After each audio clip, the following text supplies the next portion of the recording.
Assalamualaikum warahmatullahi wabarakatuh. Salam dan bahagia. Saya Duyana Pananwangi SPD akan menyampaikan jurnal refleksi dwi mingguan modul 2.1 pembelajaran diferensiasi. Dalam kegiatan pendidikan calon guru penggerak pada modul 1 telah selesai dan pada tanggal 20 Agustus sampai 2 September 2024, modul 2.1 dimulai dengan mengerjakan pretest terlebih dahulu. Calon guru penggerak mulai dengan materi baru pada modul 2.1, yaitu memenuhi kebutuhan murid melalui pembelajaran berdiferensiasi. Sistem pembelajaran masih sama, menggunakan LMS dengan alur Merdeka. Alur Merdeka ini merupakan akronim dari mulai dari diri, E. Eksplorasi konsep, R. Ruang kolaborasi, D. Demonstrasi kontekstual, E. Elaborasi pemahaman, K. Koneksi antar materi, dan A. Aksi nyata.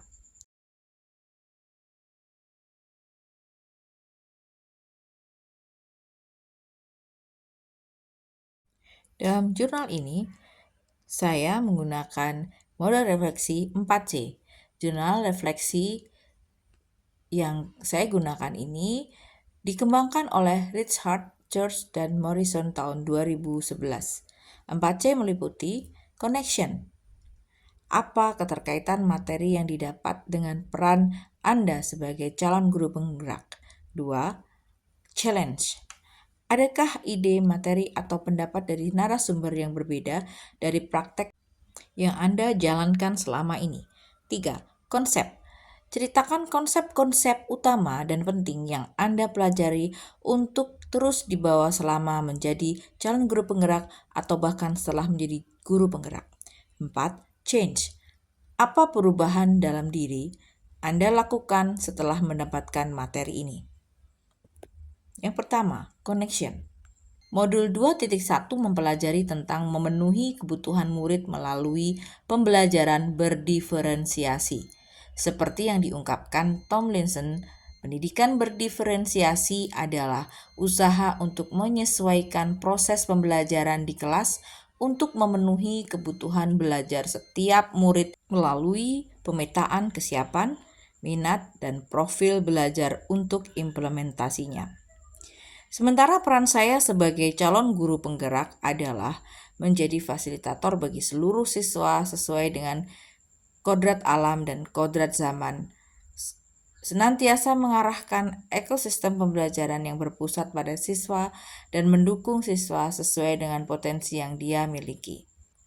Pembelajaran berdiferensiasi ini adalah sebuah filosofi atau cara berpikir tentang belajar dan mengajar yang harus tertancap pada guru, bukan merupakan sebuah model atau strategi pembelajaran.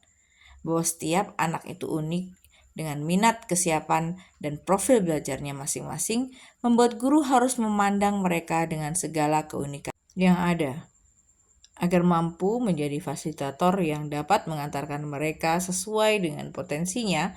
Maka pembelajaran berdiferensiasi adalah salah satu jalan yang harus dilakukan oleh seorang guru, terutama seorang guru penggerak. Selanjutnya adalah challenge. Dari beberapa konsep materi yang saya terima dan saya pelajari, ada pemahaman baru yang bisa saya dapatkan dari konsep pembelajaran diferensiasi ini. Yang pertama adalah bahwa pembelajaran berdiferensiasi ternyata perlu melihat kesiapan, minat, dan profil belajar siswa, bukan hanya tentang gaya belajar siswa yang berbeda-beda.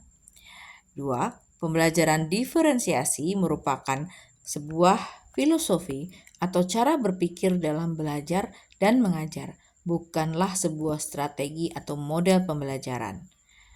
3. Pembelajaran diferensiasi tidak dapat dipisahkan dari lingkungan belajar yang positif, kurikulum yang berkualitas, penilaian berkelanjutan, dan manajemen kelas yang fleksibel. C selanjutnya adalah konsep. Konsep utama yang penting yang saya pelajari dalam modul 2.1 ini adalah bahwa pembelajaran berdiferensiasi adalah serangkaian keputusan masuk akal yang dibuat oleh seorang guru kebutuhan belajar murid. Keputusan-keputusan yang dibuat oleh guru tersebut adalah berkaitan dengan 1. Tujuan pembelajaran didefinisikan secara jelas. 2. Proses pembelajaran mempertimbangkan kebutuhan belajar siswanya berdasarkan aspek kesiapan, minat, dan profil belajar siswa. 3. Lingkungan belajar yang mengundang murid untuk belajar dan bekerja keras mencapai tujuan-tujuan belajar yang tinggi. 4. Manajemen kelas yang efektif dengan menggunakan strategi berdasarkan konten, proses, dan produk.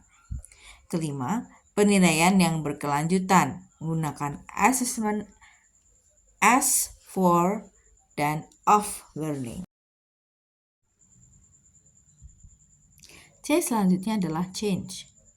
Setelah mempelajari modul ini, saya berusaha merefleksikan diri saya terhadap pembelajaran berdiferensi yang telah saya lakukan selama ini. Saya akan memperbaiki cara saya dalam menerapkan pembelajaran berdiferensiasi ini.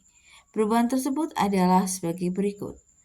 Saya akan lebih mendalami kebutuhan belajar siswa berdasarkan kesiapan, minat, dan profil belajar siswa. Kedua, saya mempersiapkan kegiatan-kegiatan manen yang lebih beragam dan menciptakan lingkungan belajar yang aman dan nyaman bagi siswa. Ketiga, melakukan penilaian berkelanjutan menggunakan perangkat asesmen yang telah ditetapkan, yaitu assessment as learning, assessment of learning, dan assessment for learning. Keempat, saya akan memperkuat keyakinan tentang cara berpikir belajar dan mengajar dengan berdiferensiasi. Sekian pemaparan dari saya. Wassalamualaikum warahmatullahi wabarakatuh.